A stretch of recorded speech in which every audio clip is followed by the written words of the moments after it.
ஏன் பெரும் வசதி உள்ளவர்கள் பெரியவரான மக்கள் ஏன் சாந்தம் இல்லாமல் இருக்கிறார்கள்? தலைவனை நெருங்கவில்லை அவர்கள்.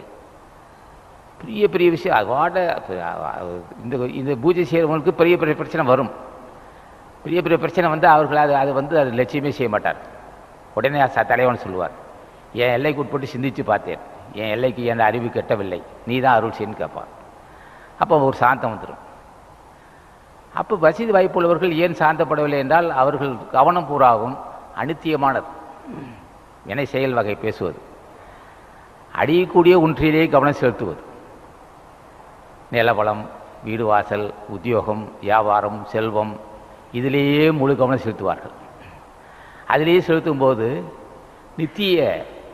அனித்திய வாழ்க்கை எல்லாம் அழியக்கூடியது.